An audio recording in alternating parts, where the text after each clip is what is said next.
Hello and welcome. This section's about copywriting in relation to digital and conventional marketing. Now, I should mention, over the years, I've written everything from brochures to websites to articles, advertorials, editorials, even scripts for movies, sales pitches, email marketing, everything.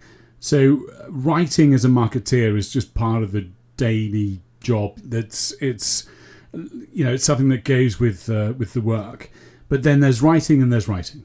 So if you're going for some sort of prize as a brilliant journalist, I get it. But in this case, what I want to do is I want to produce content that basically makes money. I'm not interested in accolade. I'm not interested in millions of followers. I simply have one goal in mind, and that is to build brand, make money, and of course get us first in search. So that's predominantly the reason why I produce written content. Now, what I'm going to do is take you through a few of the articles and reviews and promos that I've done over the years. So obviously this is my webpage on my bio, chris-keenan.com. As you can see, we've got loads of different types of articles to look at and read that I've written over the years. This is probably one of my favorites. Let's take a look at a product review. Okay, this one. So this company's called Synology. They're about $1 billion organization based out in Taiwan, and they sell globally data storage solutions. Now, predominantly their marketplace used to be small businesses, SME, and domestic. And they want to break into the enterprise level markets in the same way that Hewlett-Packard and Dell have done with their products. So we're talking about large businesses, large governmental organizations, data centers, and so on. They've developed some amazing products, network attached storage systems, and they've asked me to review a range of their products. And of course, the beauty about producing a product review of a service or a product is discovering their world, discovering their clients, discovering their technology. It is intriguing. There's so much to learn. It's wonderful to have the freedom to look at the world at large and see the many different diverse things in there. And of course, this product is exceptional. Now, I'm not just saying that obviously because we're trying to promote it, but what I'm really trying to get at here is that you have to go beneath the veneer and really look at what you've got, and if you don't feel that there's something there for you, then you can't write about it. So you have to have a passion for it. You can't just if you don't like it, you're not going to write anything good. That's the truth. So you have to fall in love with it. You have to romance it. You have to really step into that world. And of course, the thing that I love about that world is the kind of people that make the purchase decisions. They're all IT specialists. And I'm just going to show you now, if we go to the article, can you see this graphic? So I've created, as you know, I'm a designer, as well as a writer, as well as a marketer, as well as a film producer, blah, blah, blah. And I love designing. And for this particular audience, their big go-to, their genres, if you like, are sort of heavy metal, rock music, Terminator, Star Wars. They love all that stuff. And I love designing for it as well. And because of that, you can go off-brand. Now, don't get me wrong. There's no way Synology would ever produce this kind of design work. Not in a million years. But I can, because I'm not doing this for Synology. I'm doing it for Bias IT. This is their product review of a Synology's NAS drive. So we've gone for this T2 style. We've even got the S on the head. It's so much fun. And obviously I've used Photoshop and Illustrator and some film footage to put this together. A lot of fun. And then, of course, the first thing we're doing is going, right, this is what it is. It's a Synology SAE series NAS review. There's the title. Here's the products. Let's get on with it. Now, when you're producing an article, you have to understand that today, most of the articles that you will read have really been generated by AI and then touched up by some marketing, copywriting expert. And there is so much clutter out there. There's so much AI, and all we're seeing is AI generated content then read by AI and indexed by AI. It's, to get a human to sit down and go, all right, so look at this. You've got to be able to capture capture their attention. Now, I'm not talking about clickbait. What I'm talking about is producing content that is entertaining from the get-go. So in this case, I've written the article, as you can see it here, but above the article, I've taken the article content, I've made it into a script, and I've produced a movie. Yeah, I say a movie, like a video review. I've used the wonderful Amanda Fay to read the script in front of the camera, and then I've introduced tons of graphics and so on. Hold on, let me play it so you can see it. So obviously, buy us IT while you're running a business. What I've done is to get away with using the sort of graphics that we've used here, I've built it into the movie. So as you can see, as Amanda talks through, she's talking about this thing with survive an apocalypse. Just inconvenient. It's the IT equivalent of accidentally launching yourself into the sun. Now, here's the thing. Thank you, Amanda. So this will be hard to believe, but that one movie had 104,000 views. Actually, to be honest with you, it had 103,000 and something, but close to 104,000 views. 22% of those viewers watched it to the end, and it's almost 4 minutes long. So in terms of engagement, what you're looking at is a huge amount of people staying on your page, watching your movie. And of course, as you know, Google Analytics will go, oh, wow, okay, this is where people are going. This is where people are staying. This must be a first in search result. And as you can see, what I've done is I've then gone and told Google, this is what it's about. This is the products to look out for in your search. And this is obviously the competing products. And I've highlighted content for extra SEO value. And I've written it to be very keyword rich. And of course, as you can see, as it breaks down, I'm using all the tricks needed for search engine optimization and content. So I've got the movie, I've got the way the page has been written, but then I go one step further. So if we actually look at the source code, now as you know, I'm a oh sorry, I've got the wrong thing. I'm a web designer as well as a graphic designer. And I like to hand code websites because you can't do this with WordPress. All right, now I'm sure there are people out there that would argue that, but you know, I got to tell you that I've been doing this since the 90s, and getting first in searches, you know, there is a technique, there is an approach that will pretty much get you a first in search result, but it means going the extra mile. So we've got I've written in this case the copy and whatnot for the standard metadata in the web page. Now, a lot of marketing directors will not do this. They might write the article, but they won't know to produce the metadata. I'm not saying all of them, but I'm saying that a large chunk of marketing directors will not know to do this. Very important. And as you can see here, I've got everything from Twitter to Facebook. I've got the standard metadata as well that's been covered. And then I've got schemas. Absolutely essential. So this scheme is covering the fact that it's a review, as you can see there. It's also a product, it put a price in. It's also a video, and of course it's also an article. So we've got on a web page, we've got all of that in the schema. Absolutely essential. A lot of web pages don't use schemas. Schemas, as Google will tell you, is the shortcut key to telling Google what your thing's about. Without a schema, you might as well be posting it on a post-it note in a phone booth in Scarborough because nobody's going to see it. Bottom line is, once you've done that, you've got to go into the code. And when you're in the code, what you're looking is using advanced search engine optimization techniques to take the time to write in keywords where within the code, so that when Google takes all of this, it's picking up all of these words and these phrases that are relevant to searches and going, all right, we'll take that and we'll throw it out the other end. So, let's just see if it's worked, for example. So if I take Synology SS Series NAS review, and I do it in Google, bam, here we go, first in search, there's your movie. And of course, organically, first in search, there's your review. Yeah. Now, if I go back, what you're looking at here, really, so you got first for the movie, first organically for the web page. But what you've got here is a section for forums.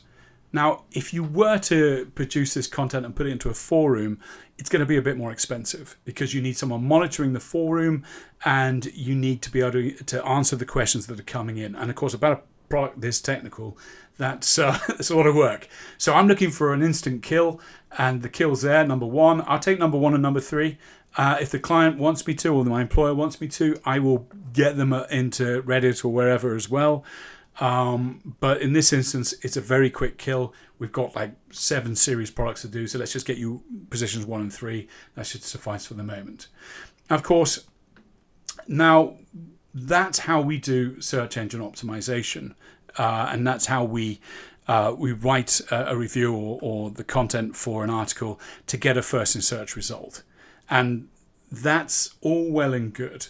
But what this particular project is about generating brand awareness. So we're not just saying, okay, we've got first in search. We're also saying, guess what? Synology also do enterprise products. They're not just a domestic or a small market anymore. They do the big boys.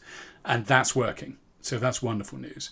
Let's have a look down. So obviously when you start looking at, here's a good one. When you start looking at articles which are based on services as opposed to products, and this one is about cyber consultancy, then you've got to start looking at really bringing home the backlinks. Now, and the backlinks are basically where you have it out in social media and it links to a section of your website. So this one, for example, you'll find on LinkedIn. Here you go. So here's the client or the employer, sorry. And this is the article, which you can see here. And I've gone for exactly the same technique as you saw on the news and reviews section of the Bias IT website. In this case, I've given them a movie. Cyber criminals. They're the bane of modern business. So what we've done is we've taken the script, taken the article, made it into a script, put loads of graphics in, put some moving music and some narration in, and there you have it. Now, so they don't need to read all of this, they can watch the movie. But the bottom line is all of the keywords, all of the content relating to consultancy is here with a backlink to our website. Now, of course, as you know, when you go to the Bias IT website, let me take you there. Here you go, cybersecurity. There's your movie. Here's your content. Here are your services. And by all means, give them a call.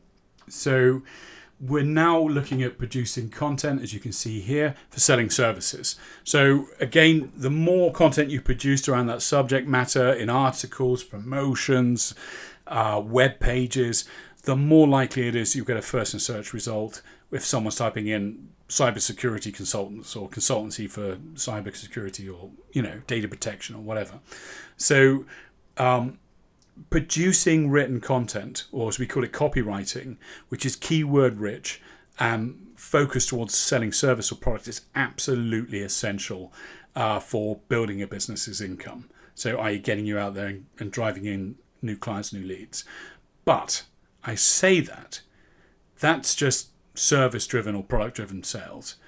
If you want to talk about branding, we're definitely going to look at this one. We should probably let's look at this one. If you want to talk about branding, you should look at this. So now in the administration of the President Obama, there was a group that had managed to push through a budget for doing research on mobile phones and Wi-Fi. And Obama's administration sent some top-notch scientists out to do a study as to whether or not mobile phones were dangerous in terms of carcinogenic, creating cancer or damage to your mitochondrial DNA or blah, blah, blah, blah. So now, as you know, that was most of us think of that as like paranoid conspiracy theorists going, don't stand too near to the G5, don't stand too near to your phone or your Wi-Fi because it's gonna kill you. And that conspiracy theory is kind of, people tend to laugh and joke about it because we're on our phones all the time.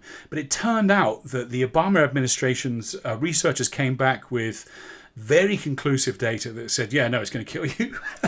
Hands down, right? No argument. So I thought, well, hold on a minute. Well, if that's the case, who else has done the study? So it turned out that the World Health Organization, or WHO, had also commissioned a study in 2011, and they'd come to the same conclusion, that this stuff was deadly. So your mobile phone, your cell phone, your Wi-Fi as well was actually damaging you. Now, China went off and did a study as well, and the Chinese came up with this. There was such a concern that they started insisting that pregnant women in China had to wear these protective aprons to look after their unborn children, to protect them from Wi-Fi and mobile phone signals.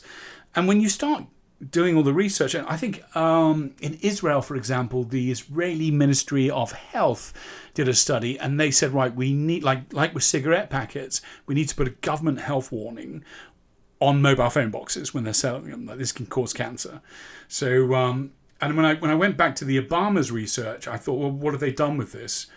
It turned out that they had negotiated a deal where telephone manufacturers and so on had to put this in the small print, don't have this thing anywhere near your body. You know, bearing in mind you're holding it, it's it's near your body, you know.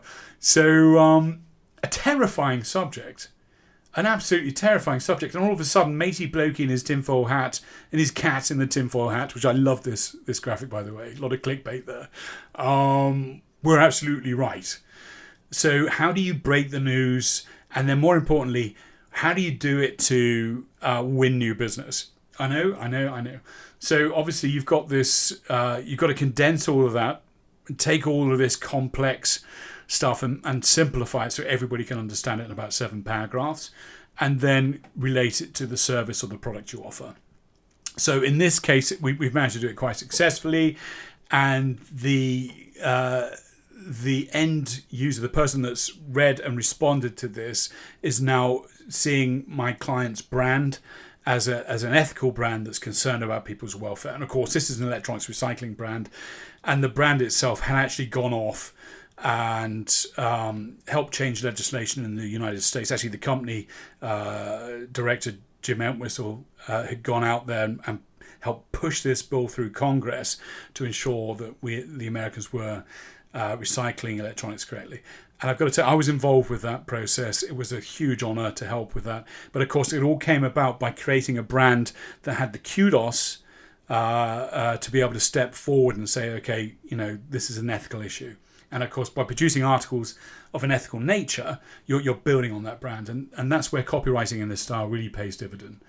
Let's look at the other one. So this one's a brilliant example of what do you want? Do you want millions of followers, millions of viewers, millions of readers, or do you just want people that are going to buy what you're selling? You know, so yeah, I'm not interested in having 1 million followers. I'm not interested in having 1 billion views. I am interested in having people that are actually going to spend money with me, because I don't need love. I don't need the attention. I love money. That's what it's all about. At the end of the day, and my clients and my employers, they want clients, they want leads, they want money coming in. So, you know, I can't justify writing an article about mind-enhancing drugs unless there's a financial return on their investment for me to do that. So in this case, I wrote this article, and this is some time back actually, and I've sort of taken the idea that we're going to appeal to the top tier of business. So the boys and girls that run companies, basically, that make the decisions, the high-powered intellectuals that are thinking it through and making big decisions and so on and so forth. Now, those chaps would tell you that they have to focus on their mental and physical health foremost to operate at the level they operate at.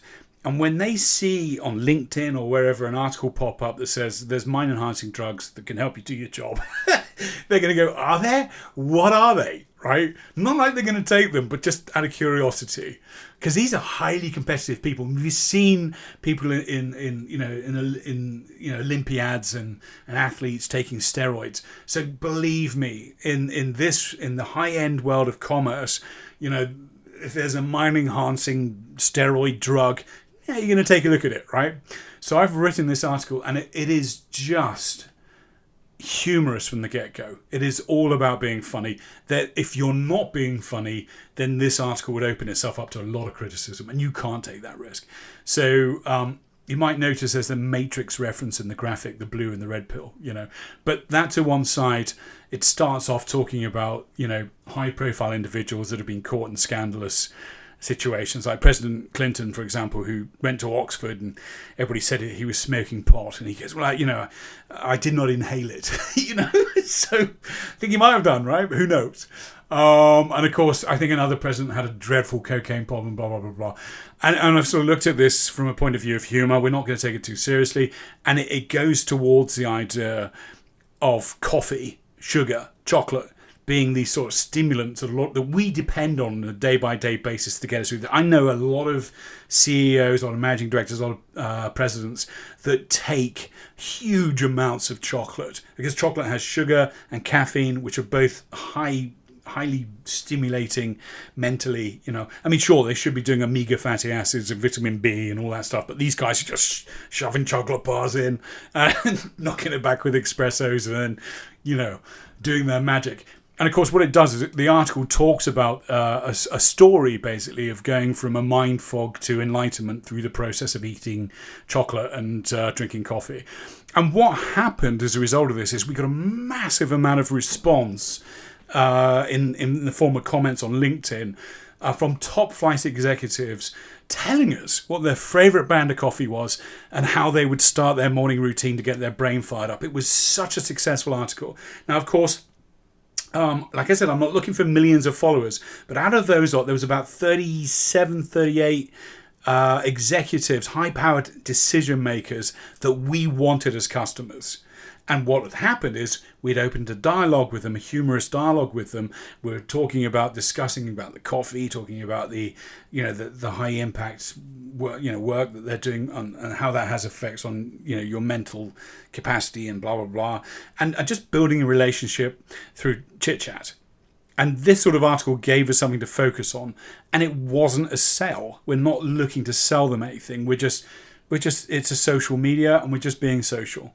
But of course, you and I both know that we've written this with the purpose to connecting with those people, getting a relationship going with those people, and then later on down the line, introducing a service. So of those 37, 38 people, we then eventually converted them into customers. And they are the sort of customers that, although there's only 30 plus of them, they generate millions and millions for the client's business. So they're the ones worth going for. I prefer to have 10 customers that make me $1 million than 1,000 customers that make me $1 million. Now, you might argue, well, you've got the risk exposure, blah, blah, blah, but it's a lot easier to handle 10 clients than it is 100 most of the time. Okay, I'm sure there's exceptions to that. All right, so let's have a look. What else have we got? All right, so that's our first in search. That's our article. That's our Synology. All right, so if we go over here quickly, so we've got a website that we're looking at here, and I'm producing content, articles, offers, special offers, reviews, news releases, and so on. And we're doing this on a weekly or monthly basis with a view to keeping Google informed that this site's constantly being updated, it's constantly live, the business is now, And with that in mind, what you can do is publish that content here. So this is a Google business profile. It comes up on Google Maps, but it also comes up in Google Search. And on this profile, you can post everything from products to product reviews. So if we have a look at this, so I'll put in bias IT support, Northampton in this case. So you can see we've got ownership of 2, and you can see there's the bio come up. And what we're looking at here is a series of posts that obviously have been written, and that's obviously a product review, which direct the attention back to the website. Here we go, back at biasit.com. As you can see, this is another sample of using a movie and a great fun, this, by the way. I think this one had about 80,000 views. It was it was a lot of fun to do. So now in doing that, in producing content that goes into not just social media like LinkedIn or Facebook or whatever, but actually producing content that goes into the Google business profiles, you're doubling up with Google a first in search result. So now you're coming up not just in a snippet result in Google or an organic result in Google, you're also coming up in a knowledge panel in Google. So it's a sort of win-win-win benefit. So it's all well and good writing an article. The real secret to success here is having a focus on what you want to achieve with that article, and then achieving it via distributing the article a certain way, and of course, don't forget applying advanced search engine optimization to certain key pages or landing zones where applicable. Okay, so that's pretty much it. I hope you've enjoyed the talk through. If you want to learn more or read more, you can see more at chris-keenan.com, and thank you for watching.